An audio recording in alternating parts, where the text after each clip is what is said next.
Welcome to the Back to Your Best Rehab podcast. And today we are talking to Adam Henry. Adam's been a long-term client here at Scope and has a really great story around his recovery for his lower back pain. But Adam, why don't you kick us off? Tell us a little bit about yourself and your background, and we'll go from there.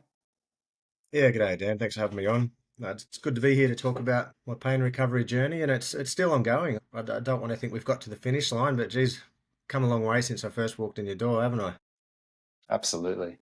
So I had a long history leading up to you. Had an Air Force career, did 21 years in the Air Force, and sadly, my last few years um, was kind of mired in pain, and it was just me trying to seek a way out of that pain. And I ended up discharging. I think I got out in 2022, and I ended up having back surgery the year after I got out, and that's when I got the Reactivate neurotransmitter implant put into my back, and then I came and saw you to take over the rehab component.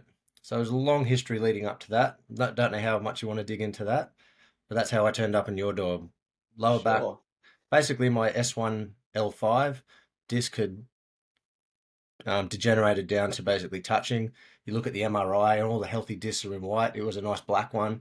And the two neurosurgeons prior to the one that did the operation wanted to fuse my back. So it was at the stage where they wanted to fuse the lower lumbar spine. And I couldn't cough, couldn't sneeze. I was dreading any time I'd like slip or get up off the ground. It was quite bad, to be honest. So tell me a bit more through defense. Obviously, you did a long stint there. What was your role, your position? Tell us a little bit more about that. Oh, my trade, I was in the communications trade, so I was what's called a Syscon, later a network technician.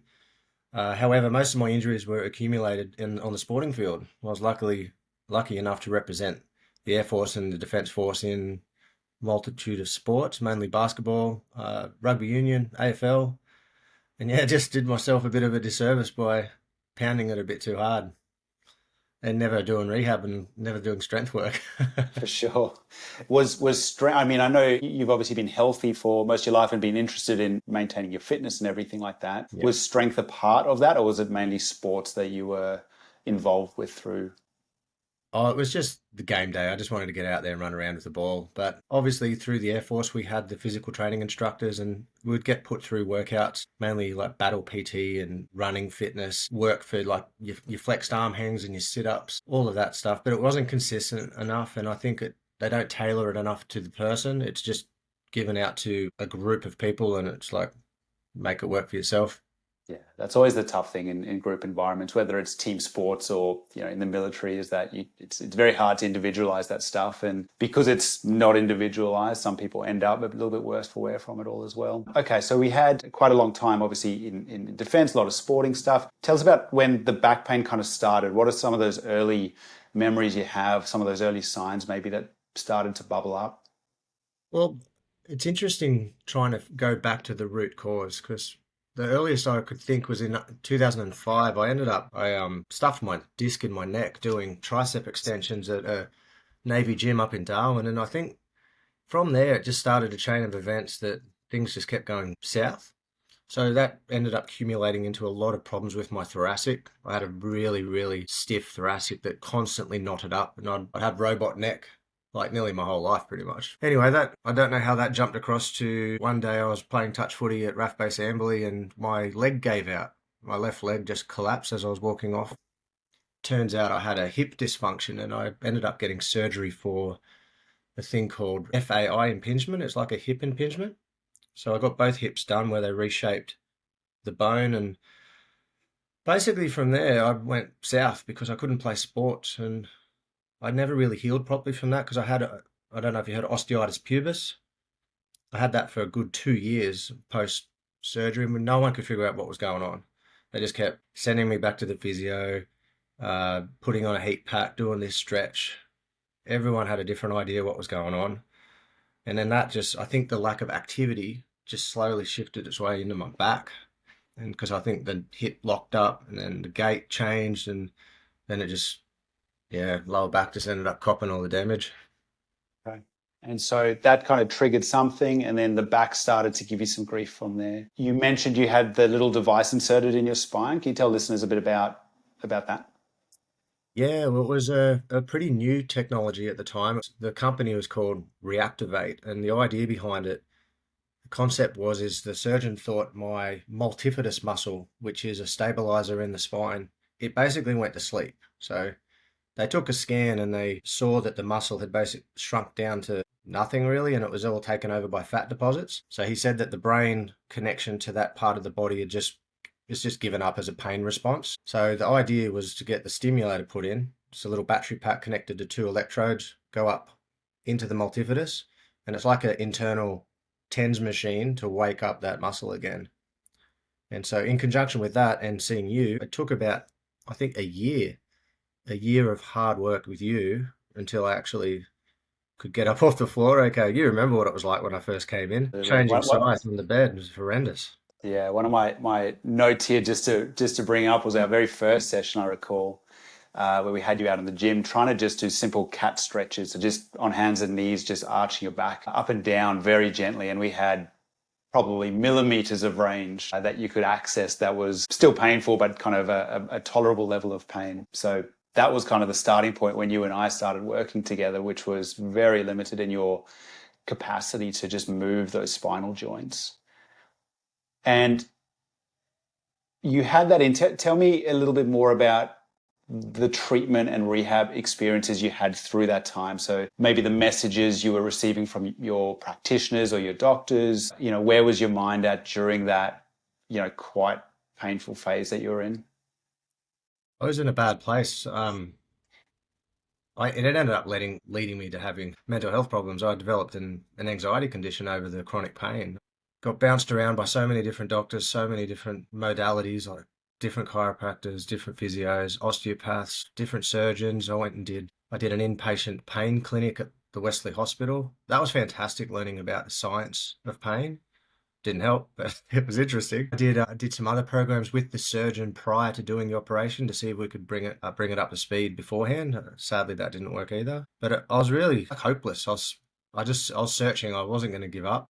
Something I like telling people is you got to find your healer. You got to searching, and then someone will have gone the journey before, and that's what brought me to you. I think I saw a YouTube clip, and you talked about your own back problem and how you healed yourself, and I'm like, this guy gets it because he's done it. And here we Yeah, are. absolutely. Well, it helps. I can connect a lot better with people like yourself, being there, not to the surgery end of that spectrum, but still dealing with the mental and physical frustrations of it all. Yeah, well, I tell you, on that, I honestly, truly believe if I did not get that surgery, but I saw you, I think I'd still have the same result. Because your understanding of the pain science and the low back rehab, the multifidus, I think we would have got there anyway without the device. It doesn't even Yeah, work anymore. It doesn't even turn on anymore. yeah, it's such an interesting. It's always hard retrospectively to know whether just the rehab by itself would have sorted it, or if it all kind of played its little role along the way. A lot It's of it's really uphill. hard. Yeah, absolutely. It Mm. made just such a huge difference. The thing that and we've had a lot of conversations on this topic, but the thing that I find so interesting about people going through longer rehabs or really dealing with longer term pain is the mindset side of things. Why do some people keep going and keep trying? I think part of it is that they have no other option. But there's also a lot of people who do ultimately give up and just feel like it's something they've just got to manage through passive treatments or medications or whatever it might be, that it ultimately just becomes something that beats them.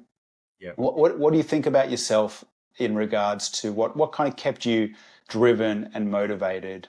And we'll get into the rehab side shortly, but I'll just quickly say that the rehab's not easy. Like that requires a huge amount of mental and physical effort just to get through that. So what do you think at the core was a big drive for you to keep pushing, even though you had such a tough history with it all?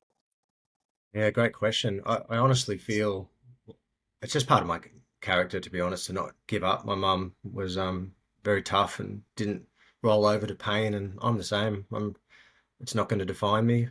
But I had an added boost. I remember I had the hip surgery in 2011, and that was the year my daughter was born. So in 2013, my son came along. So it was the kids really, and they lost a lot of their childhood with their father, like a natural what a dad would do at the back, roll around and play and lift their kids up, throw them in the air. I couldn't do that with them, and Probably nearly make me start tearing up now thinking about it. But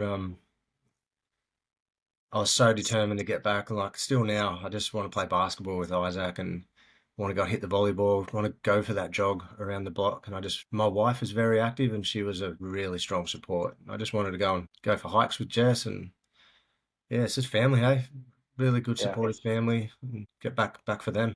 Yeah, that's a pattern I see a lot. You know, it's when you become a dad or when you don't feel like you can be the father you'd like to be because of some pain or injury you've got, it becomes such a strong driver to carry on because it ultimately then I think a lot of people can probably deal with pain, but it's more so when that pain stops you doing something that kind of is important to you on a very deep level. Often that is parenting and being engaged with your kids or your partner. You know, when it impacts that stuff, I think that's what often sparks the drive and the motivation to really carry on and really get on top of it as well.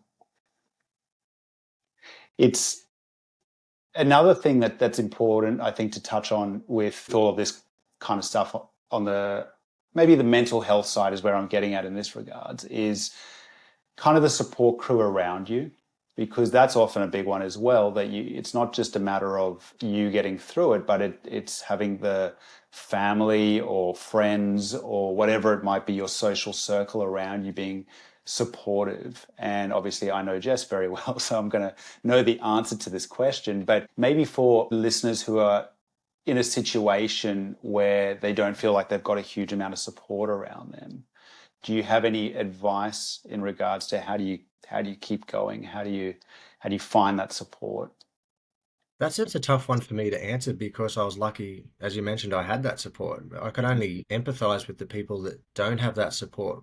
But at the end of the day, it comes down to supporting yourself because you got to find what you need at the time. And that might mean you have to go and search for it and find your community or find people that have had the runs on the board with the pain management. Reach out to family and friends. And that's easier said than done because you just want to curl up on the couch and never move again. And it's hard to get up some days. I know if I heard someone saying these words to me when I was at my worst, I wouldn't be listening to a goddamn thing that they said because I'd be like, you don't get me. You don't understand what's going on. And I'm sick of explaining myself to people. So understand the people around you and the people you find, they're not going to get where you're at. They're not going to understand your journey. You've got to stop. You can't hate them for that and you can't blame them for that. So just be gentle on the people that you find around you and be gentle on yourself because it could be a long road and you're in your own head every day of the week. You got to be kind to yourself. Yeah. I think that's where that's where obviously from my perspective you come in and you got to find a clinician or a doctor or whoever it is that you work with. You got to have somebody that you trust and somebody that you can work with, not somebody who pushes you away, you know, treatment wise as quickly as possible and says, "See how you go. Let's try this treatment. And if it doesn't work, I'm sorry. And if it does, great." It needs to be a relationship that is built on trust and a relationship that is built over the longer term as well, because that kind of support through all the way through, you know, people like yourself, you had that home support, which helps a tremendous amount.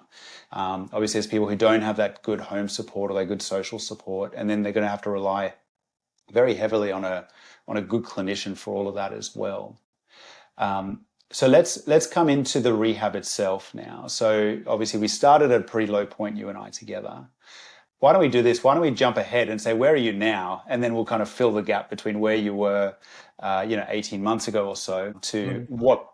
And stand up, listen Yep. very carefully for the people who can't see this. Listen to this. I got up without grunting like an old man. It still surprises me when I get up off a chair, off the ground, and my brain is still programmed to think I need to grunt to get up. It's like, Yeah. but now it's just like, oh my God, I just got up without pain. It's so, Can I say that that's something that I when I had my back issues that I noticed as well is I'd still make like the old man noises yeah. if I got off the ground after playing with my kids, even though there was no pain. It almost became like an associated behavior to the pain that was still there for a while. Yeah. Oh, I still have pain, but the area that I came in to see you with the lower back, that has improved a bit out of sight. I wouldn't even recognize it. I think that my body's just like, I'll teach you, solve that, I'll put it somewhere else. It's in my elbow right now. But no, I'm doing my jiu-jitsu more freely. We can talk a bit more about that jits journey later too, Yeah. because I think that was pretty important and quite ironic in a way that you do jiu-jitsu with a bad back. We can talk about that. Doing that more freely. I've actually gone for a few jogs. I did your return to run program as part of the Back to Your Best. And that gave me the confidence I needed to realize my body could still do these things. I now am starting to trust my body again. It's still capable. It's still got a lot in the tank. And if I do the right things to it and feed it right and let it sleep and listen to it, it's actually still pretty good. Yeah. There's a learning process through all of this about that balance between our pain is not just a back issue in this case. It's impacted by so many things: your stress, your sleep, inflammation in the system, whether that through dietary or alcohol or whatever it might be, and that it's this constant kind of balancing act that you got to find the physical, you got to build the physical strength and the mobility and all of those things, but you also have to look at the broader picture of your health a lot of the time. On the big things we often talk about is sleep, stress, and nutrition. Were there things that you started to change outside of the rehab and outside of the strength and mobility work and things like that? Were there other aspects of your health that you looked at and started to work on as well? I think the stress part is so big that people don't understand because if I put my back pain into context, it was during a period of time at work that was extremely stressful. It was a toxic, dysfunctional workplace, a lot of pressure, not a lot of support in doing the job, and it just coincided with my back going to shit. So I was lucky in a way that I got pushed out of the Air Force. I didn't want to leave, but it was the best thing that could ever happen for me because if I would have just struggled along, I don't think my back would have fixed. So I was lucky enough to have the space and the time to do the rehab. Yeah, you got to stress is everything. I think if your body, I've learnt, stores stress, and if you don't deal with your emotions properly or you don't listen to your body, it'll run you over with a Mack truck and it'll be like, now you're going to deal with this. Yeah. And that's what it did to me. So Yeah. stress management, I'm all into my breath work now. I sauna, I ice bath, I meditate a lot. Anything to down regulate the system. Yeah. There's a great book called Why Zebras Don't Get Ulcers, which was a game changer for me. It's written by a Harvard professor, I think it's Harvard, maybe a Stanford professor, Robert Sapolsky. And for anyone listening, he's got great lecture series on all of this, free on YouTube.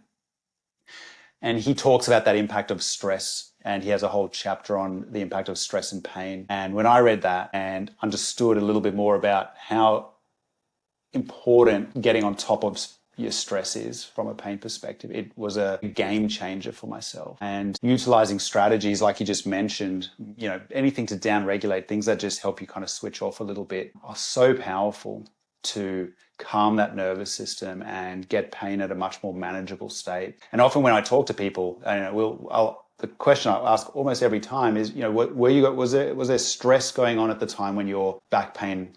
And it's like almost 9 out of 10 times for people with more chronic back pain, there was some degree of stress going on in their world. And maybe the trigger for their pain was a physical task, like they picked something up or bent over or something like that. But it was happening during a period of higher than usual stress for them. And that component of recovery, I think, is very undervalued. You've obviously come to that conclusion as well, that getting on top of that and finding ways to downregulate your nervous system is important. But I think there's a lot of people out there as well who need to understand, I guess, that there's a big stress component and it plays a tremendous role in just keeping the flame lit from a pain perspective. And I'll just say often it's sometimes like just having a gas stove and just having the gas down at the bottom, but it's still enough just to keep that fire burning. And if you can get on top of that, often that can be the thing that takes that flame away.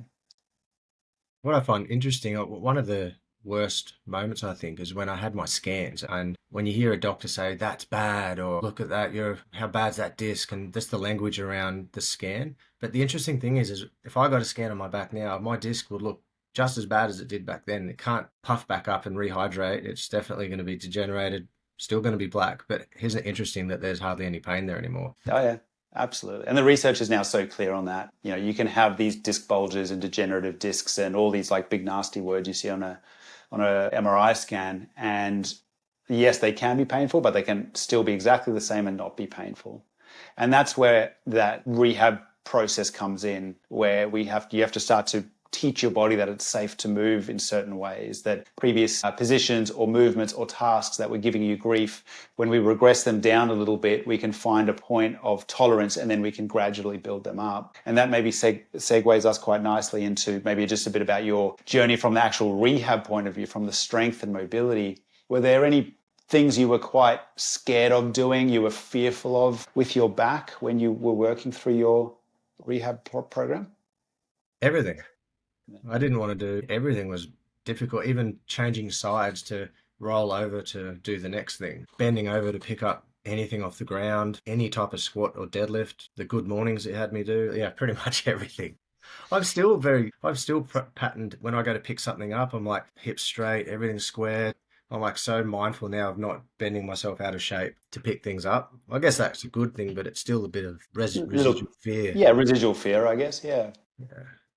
that's a big one. Yeah, it's that residual fear is a big one as well because I think sometimes we have to also learn that it's fine to bend your spine and round your spine and lift with a rounded back. You know, I was doing a event over the weekend where we had to lift an Atlas stone. And I've never lifted an Atlas stone before. I loved it actually. I might buy one for the gym. But you know, it forces you to lift with a very rounded back, and most people are taught to be very neutral. And even for myself, knowing it's safe and everything, I went and I still felt a bit awkward, I guess, lifting with that rounded back.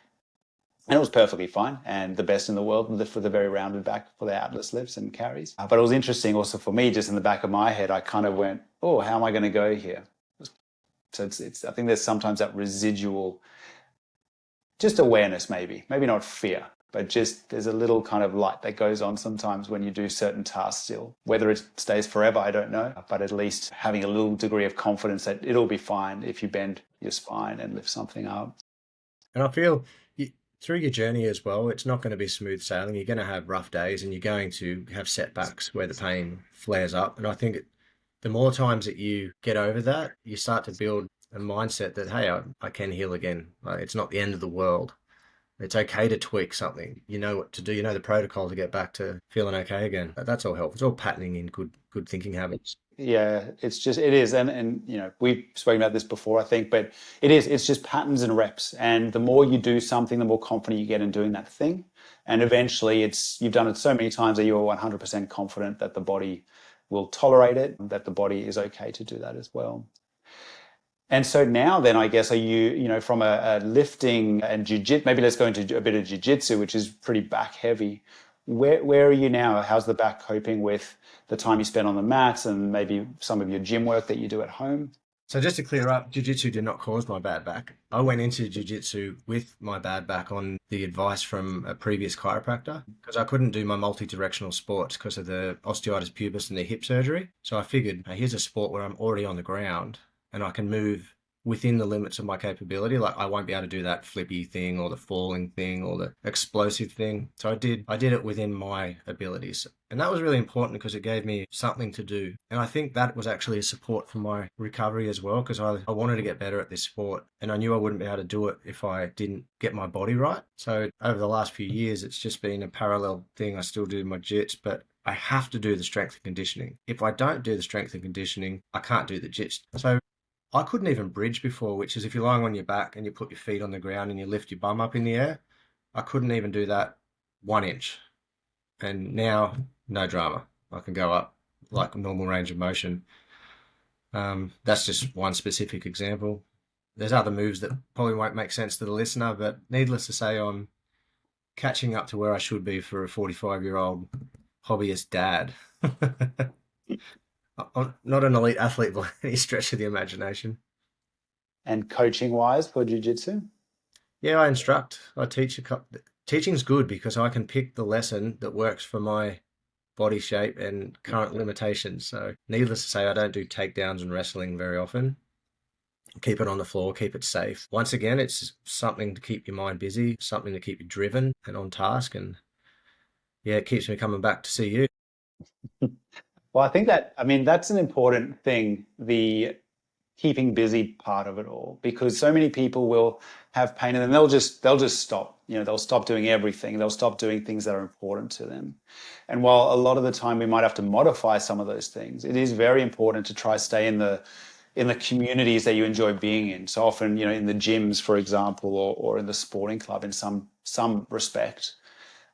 We've got someone now who plays soccer with chronic kind of knee pain, and we said, why don't you start coaching a little bit if we can't get you to play a lot right now? Why don't you start coaching? And so they started coaching, and they feel their heart's kind of full again because they're part of their community again. They feel valuable. They were quite central before all the issues that developed for them.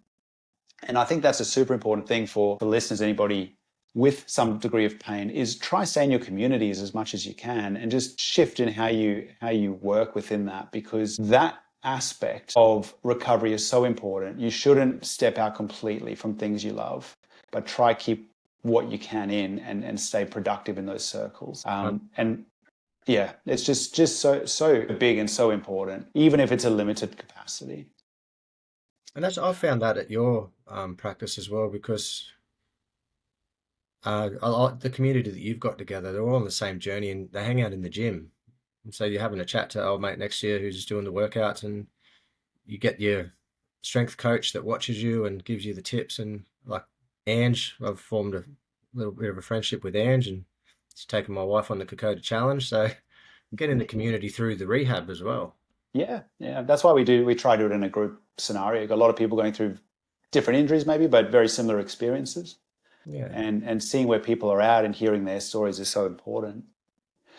So tell me, Adam, is there anything so far in the podcast, is there anything in your story we haven't touched on yet? Anything important that you think needs to be out there for listeners? Oh God, I don't think so.